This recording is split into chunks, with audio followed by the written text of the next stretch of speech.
ओम अनंत कोटि ब्रह्मांड नायक राजाधिराज जोगिराज सच्चिदानंद सद्गुरु श्री श्री साईनाथ महाराज की जय।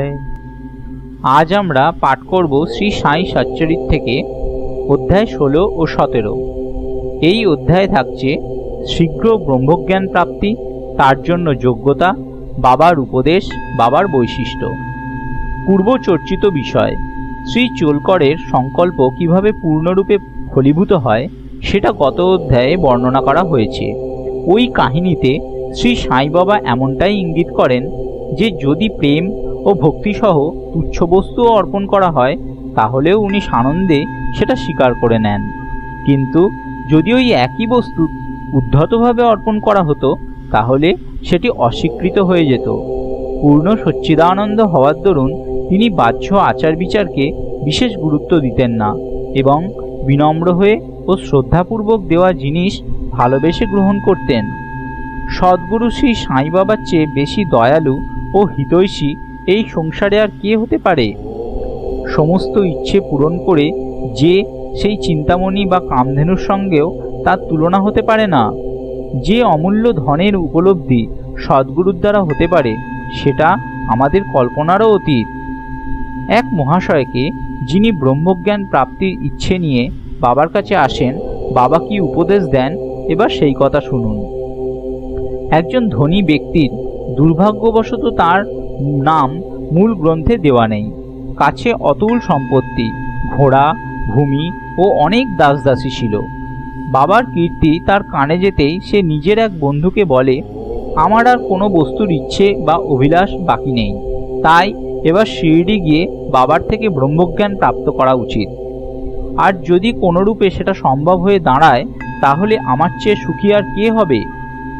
ওর বন্ধু ওকে বোঝায় ব্রহ্মজ্ঞান প্রাপ্ত করা এত সহজ নয়, বিশেষ করে তোমার মতো মোহগ্রস্ত লোকের পক্ষে, যে সর্বদা স্ত্রী, সন্তান ও দ্রব্য উপার্জনের চক্রে জড়িয়ে থাকে।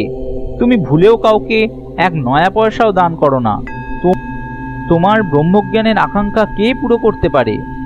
কিন্তু সেই ধনী ব্যক্তি বন্ধুর কথা উপেক্ষা করে একটা টাঙায় চড়ে শিরডি আসে এবং সোজা মসজিদে এসে পৌঁছায়। শ্রী বাবার দর্শন করে তার চরণে বসে প্রার্থনা করে, এখানে আগত ভক্তদের আপনি অল্প সময়ের মধ্যেই ব্রহ্মদর্শন লাভ করিয়ে দেন। একথা শুনে আমি অনেক দূর থেকে আপনার কাছে এসেছি ও বেশ ক্লান্তও হয়ে গেছি, কিন্তু ব্রহ্মজ্ঞান পেয়ে গেলে আমার কষ্ট সফল ও সার্থক হয়ে যাবে। বাবা বলেন, প্রিয় বন্ধু, একটু সবুর করো, আমি খুব শীঘ্রই তোমায় ব্রহ্মদর্শন করিয়ে দেব। আমার সব কাজই নগদই হয়, আমি ঋণ রাখি না। তাই অনেকেই ধন, স্বাস্থ্য, মান, উচ্চপদ ও অন্যান্য পদার্থের ইচ্ছা পূরণের জন্য আমার কাছে আসে। ভৌতিক পদার্থের ইচ্ছে নিয়ে আসা লোকের এখানে অভাব নেই, কিন্তু আধ্যাত্মিক জিজ্ঞাসুদের আগমন খুবই দুর্লভ। আমার জন্য এই মুহূর্তটি খুবই শুভ। তোমার মতো মহানুভব আমায় ব্রহ্মজ্ঞান প্রদান করার জন্য জোর দিচ্ছে। আমি খুশি হয়ে তোমাকে ব্রহ্মদর্শন করিয়ে দেব। এই বলে বাবা ওকে নিজের কাছে বসিয়ে এদিক ওদিকের কথা বলতে শুরু করেন। ফলত ও খানিকক্ষণের জন্য নিজের প্রশ্নের কথা ভুলে যায়। বাবা এবার একটা ছেলেকে ডেকে নন্দু মারোয়ারির কাছে 5 টাকা ধার করে আনতে পাঠান।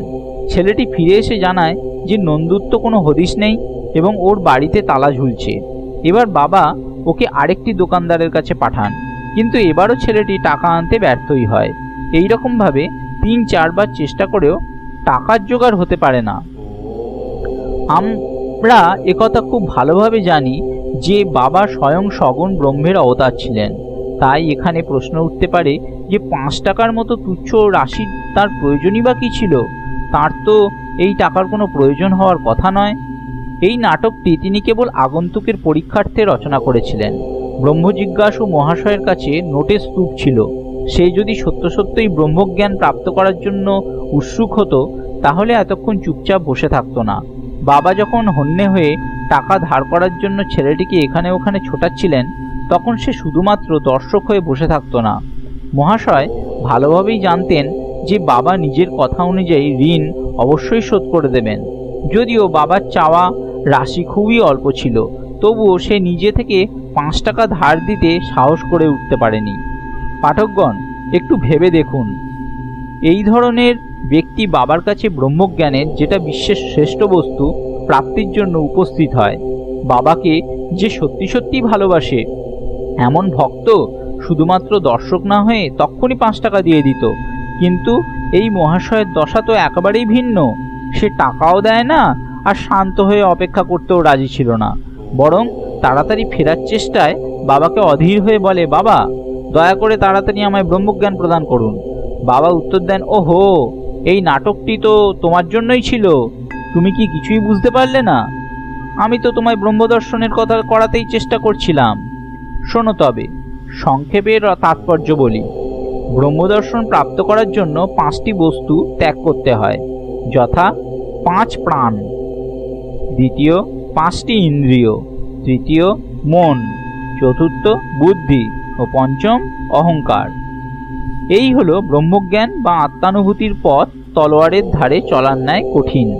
ব্রহ্মজ্ঞান ও আত্মানুভূতির যোগ্যতা। সামান্য মানুষের প্রায় নিজের জীবনকালে ব্রহ্মদর্শন হয় না। তার প্রাপ্তির জন্য কিছু যোগ্যতা হওয়াও নিতান্ত আবশ্যক। 1. মুমুক্ষত্ব, মুক্তির তীব্র উৎকণ্ঠা।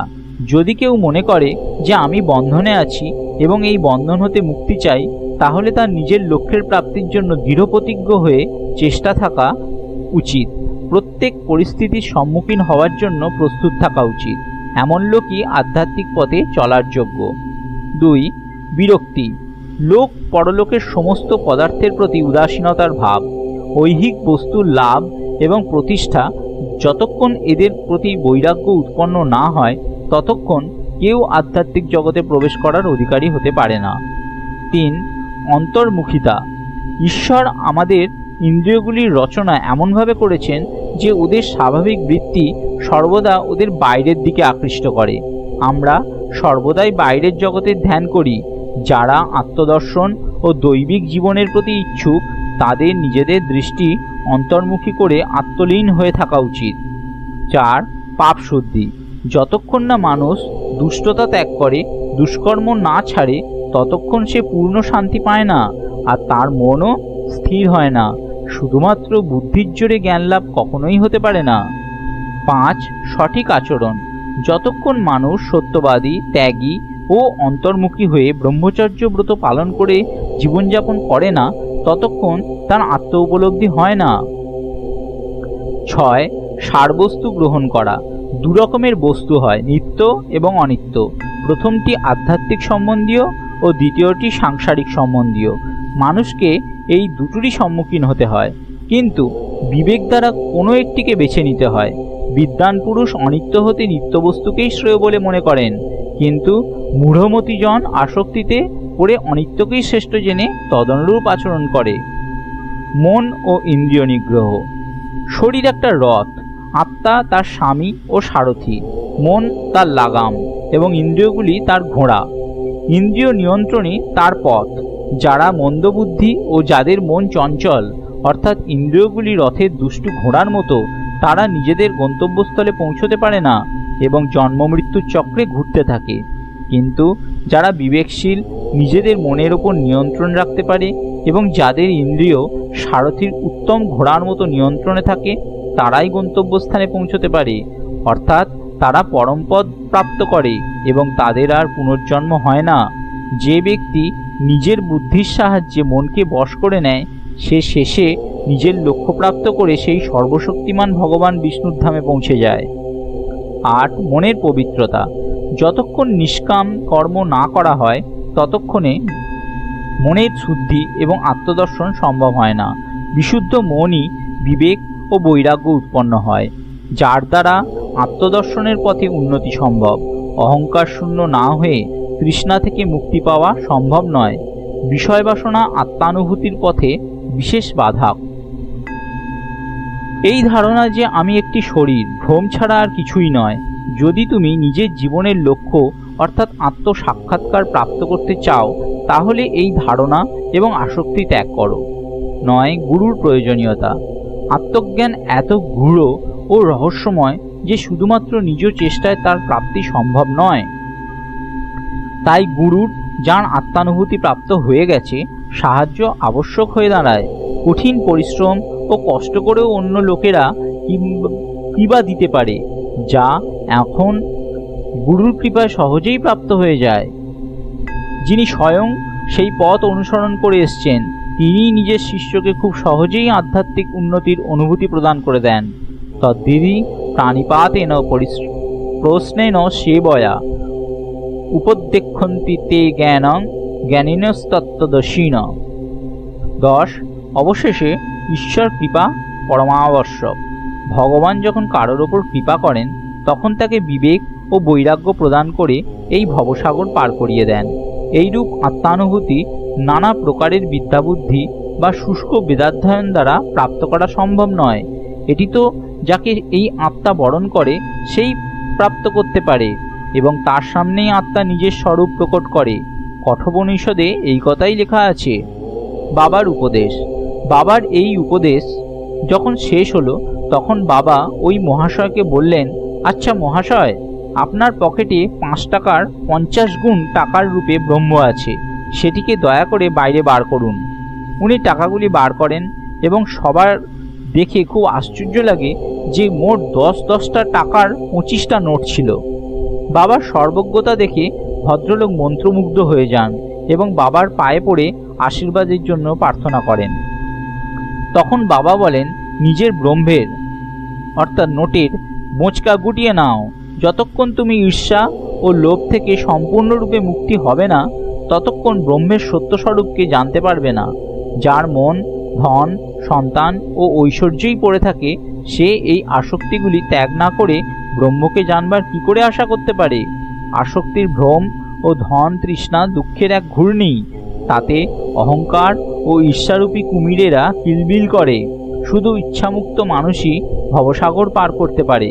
তৃষ্ণা ও ব্রহ্মের এই রকমই সম্বন্ধ, এবং এই দুটি পারস্পরিক শত্রু।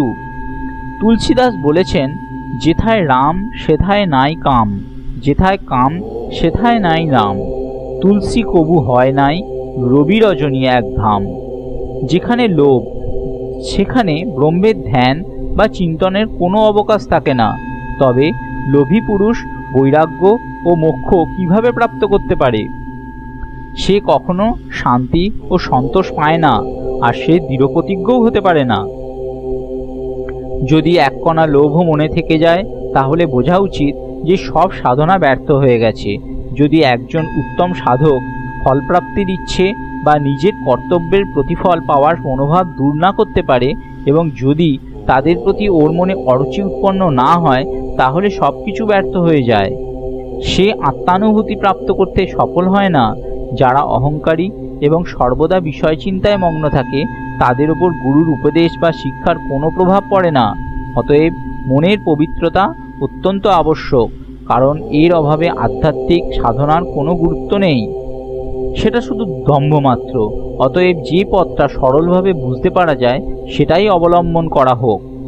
আমার ভরা ভাণ্ডার, এবং আমি প্রত্যেকের ইচ্ছা পূর্ণ করতে পারি, কিন্তু পাত্রের যোগ্যতা অযোগ্যতার কথাও আমায় চিন্তা করতে হয়।